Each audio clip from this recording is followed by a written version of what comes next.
Converter की PCB ही बोल सकता हूँ क्योंकि नाम मुझे नहीं मालूम रहता है। कैरियर भी आता है, लॉयड भी आता है, वर्लपूल भी आता है और कुछ भी नाम तो कोई भी हो सकता है। और जब भी इसको करेंगे तो इसमें P0 का एरर आएगा, तो इसमें PC00 शो करता है डिस्प्ले, तो इससे मतलब नहीं है। हम बात करेंगे इसकी IPM की। अगर इसके बारे में अगर आपको जानकारी रहेगी तो आप आसानी से कर सकते हैं। इसमें FO वोल्टेज जो होता है, देखिए फॉल्ट आउटपुट वोल्टेज को हमेशा आपको देखना पड़ेगा। और जो करंट सेंस की बात आती है कि करंट सेंस करने के लिए कुछ चीज़ आपको खुद ही स्वतः सर्च करना पड़ेगा। जैसे यहाँ पे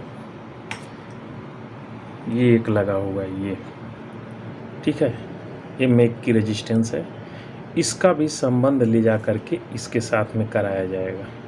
माइक्रो कंट्रोलर तक इसको भी पहुंचाना है। ये वाले करंट सेंस की जब बात आएगी तो हम उस पर बात करेंगे। अभी हमारा FO पे है तो FO की मैं बात करूंगा। और यहाँ पे FO वोल्टेज नहीं हो रहा है कि ये 100 ओम की रेजिस्टेंस लगी होती है, तो यहाँ पे मैंने ओपन कर दिया है। और अगर IPM ख़राब रहेगा तो ये जैसे ही सप्लाई कनेक्ट होगी ये ड्रॉप हो जाएगा, लेकिन यहाँ पे नहीं ऐसा हो रहा है। मैंने इसको निकाल दिया और डायरेक्ट करके देखा तो अभी कुछ भी ऐसा नहीं हो रहा है कि वोल्टेज ड्रॉप हो रहा है, FO वोल्टेज परफेक्ट हो रहा है। तो मैं इसका जो है पैकेज रेजिस्टेंस ये वाला ये मैं निकाल दिया हूँ और इसको मैं यहाँ पे फिट कर लेता हूँ। तो वोल्टेज अभी यहाँ पे ये वाले पे 5 वोल्ट है और यही 5 वोल्ट इस पर भी होना चाहिए जो कि 2 नंबर से कनेक्टेड है। और इंटरनली इसका बनावट है, तो इसका मैं एक्सप्लेन करूँगा। बेसिक के वीडियो में मैं इसका भी एक्सप्लेन करूँगा। देखिए बेसिक अभी मैं जो क्लास चालू करूँगा उसमें 2 चीज़ आपको साथों साथ मैं बताने वाला हूँ। डायग्राम नहीं बता पाऊँगा, रीज़न ये रहेगा कि अब डायग्राम नहीं बता पाऊँगा, उसके लिए भी आप समझ जाइए। AIC है, इसके बारे में फुल ये काम कैसे करती है, और कोई ज़रूरी नहीं है कि मैं इसमें जो बना है इसकी ही मैं कॉपी करके बताऊंगा। नहीं, कॉपी करके मैं कभी नहीं बताऊंगा आपको। मैं इसके मामले में बता दूंगा कि ये काम कैसे करती है, उसको बाहर क्रिएट करके दूसरे चीज़ में क्रिएट करके मैं बताऊंगा। अभी मान लीजिए कैपेसिटर है, इसके मामले में अगर जानते हैं तो ये कहीं भी रहेगा, आप समझ जाएंगे कि ये किस लिए लगा है। अगर इस तरह से आप समझेंगे तो आप कोई भी बोर्ड को आसानी से सर्च कर सकते हैं और उसे बना सकते हैं। अगर मैं प्रॉपर एक बोर्ड की बात करूंगा तो आप उलझ जाएंगे, दूसरे मॉडल में आप उलझ जाएंगे। तो उलझना नहीं है, सुलझाने की बात करनी है। तो चलिए मैं पहले पैकेज रेजिस्टेंस वापस बिठाता हूं और देखता हूं कि वोल्टेज बराबर है कि नहीं, और स्टैंड पर लगा के मैं दिखाऊँगा इसको। तो यहाँ पर मैंने इसको लगा दिया, और लगाने के साथ साथ ऐसा नहीं है, मैं इससे देखा हूँ इसको, ठीक है, ये यहाँ पे बराबर आँख से मैंने देख लिया, आपने कैमरा में भले न दिखे। अब मैं कैमरे को ऊपर कर लेता हूँ, तो यहाँ पे इसको चेक कर लेते हैं, इसको चेक करते हैं। और ये रहा, मैं चालू कर देता हूँ और यहाँ पे लाइट ब्लिंक करने लगी। तो यहाँ पे वो लगा नहीं है, जो सेंसर होते हैं वो लगा नहीं है, तो उसका भी एरर आने लगेगा। तो अभी यहाँ पे इसको भी दिखा देता हूँ आपको। यहाँ पे EC52 का एरर आ रहा है, पता नहीं कौन सी कंपनी का है, वो तो हमें पता नहीं है। EC52 आ रहा है, कुछ ऐसा लिखा हुआ, पता नहीं डिस्प्ले सही है उल्टा है क्या है। चलिए हम तो FO की बात कर रहे हैं। तो FO वोल्टेज यहाँ पे 4.9 हो गया, तो अब ये चलेगा, इसको चलना ही चलना है। तो तब तक मैं कंप्रेसर का कनेक्शन भी कर लेता हूँ। और दूसरा चीज़ मैं आप लोग को ये भी बताना चाहूँगा कि ये कभी भी मत मान के चलिएगा कि मैं इसका एक्सपर्ट नहीं हूँ। मैं एक चीज़ जानता हूँ कि मैं इलेक्ट्रॉनिक्स जो पढ़ा था, जो क्लास किया था, और जो हमारा 20 साल का जो अनुभव है, ठीक है, 20 साल 25 साल जो भी आप बोलेंगे, तो जो हमने सफ़र तय किया है इस लाइन में, उसी को मैं आगे आपको अनुभव के रूप में और आपको एक रास्ता बता सकता हूँ। नहीं तो वैसे तो इंस्टीट्यूट हैं जो ये काम कर रहे हैं, तो जो नॉलेज आपको हमारे यहाँ से मिलेगी शायद वहाँ पे नहीं मिले, हो सके तो और बेहतर भी मिले, तो आप अपने हिसाब से देख करके चलिए। लेकिन मेरा जो तरीका है मैं उस पर काम करता हूँ, उस तरह से चलता हूँ। तो चलिए अभी मैं इसको लगा दिया और ऑन करूँगा। एक बार प्रोटेक्शन मोड में ही ऑन करूँगा। तो प्रोटेक्शन मोड में ऑन करने का मतलब वो EC52 ही था, अभी तो ये चालू हुआ तो 24 आ रहा है, तो EC52 था वो, यानी जब ये सेंसर का नहीं रहेगा। इसीलिए मैं बोलता हूँ कि सेंसर का इसके जो सेंसर के जो कनेक्शन है, ये जो सेंसर के कनेक्शन हैं लगे हुए, जो भी क्रम में लगे हैं, इनका भी फार्मूला होता है, सबका फार्मूला ही होता है। ये जो करंट सेंस कराया गया है इसका भी एक फार्मूला होता है, कितना वोल्टेज होना चाहिए उसकी हम अगर कैलकुलेशन जानते हैं तो हम समझ जाएंगे कि यहाँ पे कितना वोल्टेज होना चाहिए। पार्ट आगे अगर लगा हुआ है तो पार्ट को भी देख करके समझ जाएंगे कि यहाँ पे कितना होना चाहिए, क्योंकि आज के समय में सबके पास मोबाइल है और कोई भी ऐसा बंदा नहीं होगा कि जिसके मोबाइल में नेट पैक ना हो। और जब नेट पैक होगा तो ज़रूर मालूम है, तो उस आईसी का आप तुरंत सर्च करेंगे और पीडीएफ में जाएंगे। पीडीएफ उसका जैसे ही ओपन करेंगे तो आपको पीडीएफ में उसकी जानकारी मिल जाती है कि कितना करंट पे काम करता है। हाँ, लैंग्वेज थोड़ी वहाँ पे आती है, जैसे हमारे में आती है कि मैं हिंदी ही बोल पाता हूँ, इंग्लिश नहीं बोल पाता हूँ, तो वो समस्या आती है। तो इसके लिए आपको थोड़ी सी समस्या हो सकती है, लेकिन मैं कोशिश करूँगा कि आपको एक एक करके जो है भी ज़्यादा वो नहीं है, तो अभी इस पे ही जाऊँगा, समझाने की कोशिश भी करूँगा। तो अभी मैं एक सिंपल सी बात कर लेता हूँ, यहाँ पे आपको दिखा भी देता हूँ। ये जो इसकी बात आएगी फॉल्ट आउटपुट की, तो उसको मैं दिखा भी देता हूँ। और कंप्रेसर भी चल गया, आपको आवाज़ सुनाई दे रही होगी, और ये प्रोटेक्शन में जा रहा है। तो अभी मुझे लगाना पड़ेगा हीटसिंक, तभी मैं करूँगा।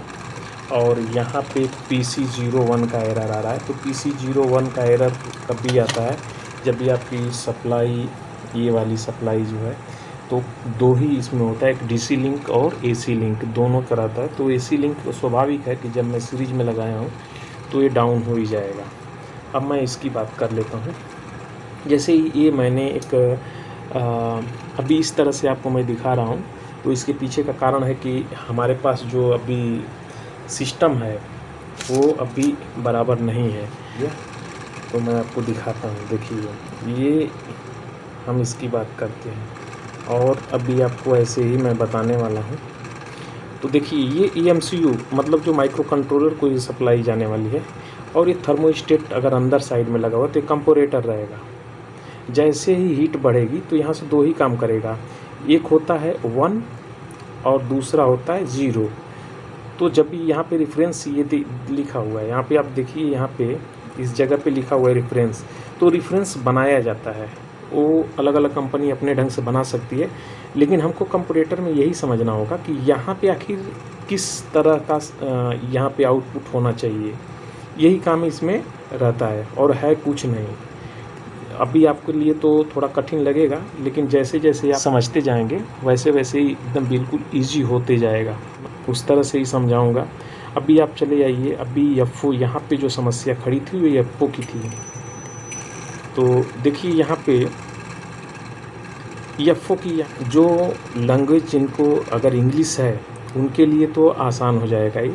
यहाँ पे आप देखिए इस वाले पार्ट को, तो अगर हम इसमें देखते हैं तो आपको दिखाई देगा एक चीज़ कि यहाँ पे जो बना हुआ है ये एमसीयू है और 5 वोल्ट की लाइन इस पर दे दी गई है, और हमारा एफओ वोल्टेज की ये लाइन है, ये वाली जो माइक्रो कंट्रोलर से अभी ये निकल के आया था यहाँ पे, तो ये लाइन है।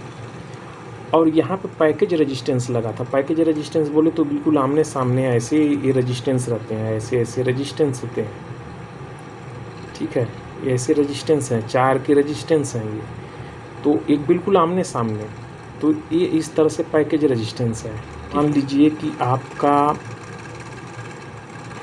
ये एफओ वोल्टेज यहाँ पे 5 वोल्ट नहीं आ रहा है, उस कंडीशन में क्या होगा कि अगर आईपीएम के अंदर से यही वोल्टेज यानी ये ग्राउंड लेवल पे चला जाए, कुछ खराबी होगी इसके अंदर, कुछ भी हो सकती है बनावट के हिसाब से, तो ये क्या करेगा, इसको बंद कर देगा, यानी यहाँ से डाउन कर देगा। माइक्रो कंट्रोलर को मालूम पड़ेगा ये 5 वोल्ट की सप्लाई इस पिन पे नहीं पहुँचेगी।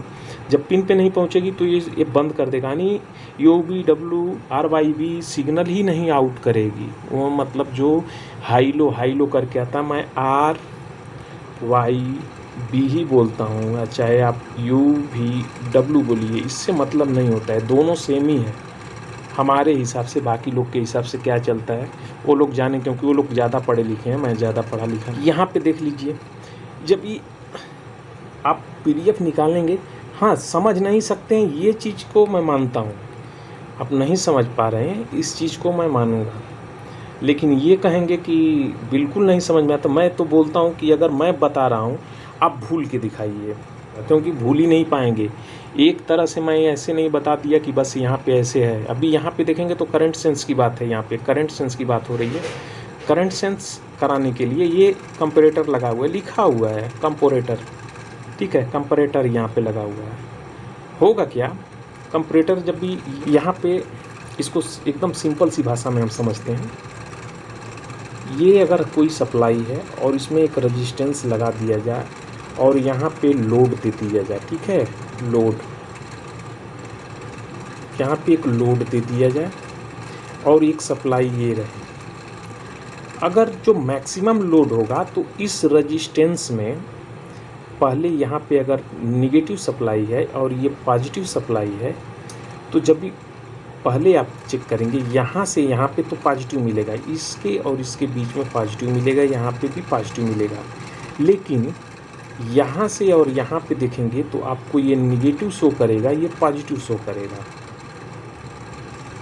जैसे जैसे लोड बढ़ेगा इस रेजिस्टेंस में वोल्टेज ड्रॉप होगा और उस ड्रॉप को ही उठाया जाता है। तो यहाँ पे निगेटिव लाइन पे लगा है, देखिए यहाँ पे निगेटिव लाइन पे लगा है ये, तो जैसे ये शंट रजिस्टर है, तो जैसे जैसे इस पे लोड पड़ता है यहाँ पे पॉजिटिव, ये वाले हिस्से में पॉजिटिव होना शुरू हो जाएगा, और इसी को उठा करके कंपैरेटर पे दिया गया है। ये 3 बनाया गया है, किसी किसी में आप एक ही पाओगे, तीनों को एक ही जगह पे ज्वाइंट मार दिया जाएगा और एक ही रेजिस्टेंस यहाँ पे लगा दी जाती है। तो यहाँ से और यहाँ से दोनों उठा करके, ये रेफरेंस दिया हुआ है तो रेफरेंस यहाँ पे बना लीजिए ना, जितने वोल्टेज का रेफरेंस रखना है उतने का बना लीजिए। डिवाइडर बनाइए, और डिवाइडर क्या होता है, डिवाइडर ये हुआ आपका रेजिस्टेंस और ये हुआ है ग्राउंड बना लिए। यहाँ पे कौन सी सप्लाई दे रहे हैं उसका 1/2 होता है, अगर जो सेम रजिस्टर है, तो अगर ये 1 ओम की है और ये भी 1 ओम की है, तो यहाँ पे आपका वोल्टेज, अगर मान लीजिए कि यहाँ पे वोल्टेज आपने दिया V, तो V का यहाँ 1/2 होना ही होना है। यहाँ पे अगर मान लीजिए 10 वोल्ट है तो यहाँ पे 5 वोल्ट होगा।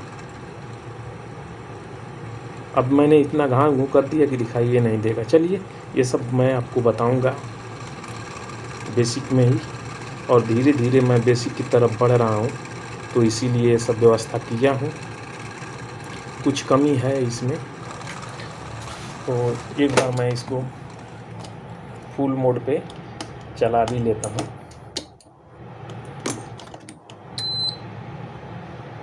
इसको फुल मोड पे चला लेता हूँ। और ऐसा भी नहीं है कि ज्वाइनिंग आप करेंगे तो ये समझिएगा कि मैं इन्वर्टर का ही बताऊँगा, इन्वर्टर का ही नहीं बताऊँगा। इन्वर्टर तो साइड में रहेगा, क्योंकि इसका मैं एक्सपर्ट नहीं हूँ। मैं पहले ही बता देता हूँ, एक्सपर्ट नहीं हूँ। और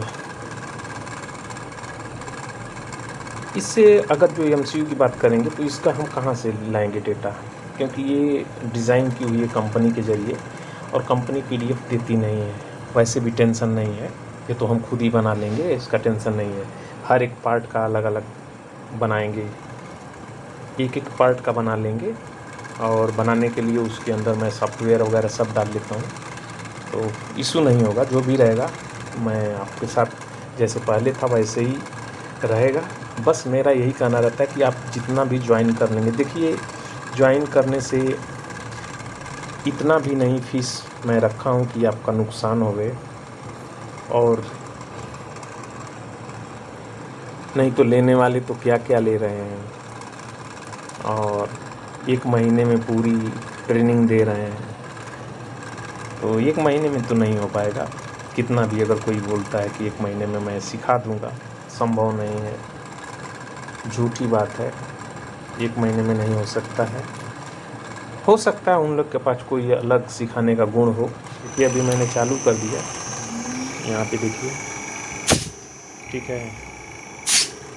और IPM जो है हीट हो रहा है, तो रिस्क नहीं लेना है, नहीं तो पटंतु हो जाएगा ही नहीं। चलिए ठीक है, नेक्स्ट वीडियो में फिर मिलेंगे।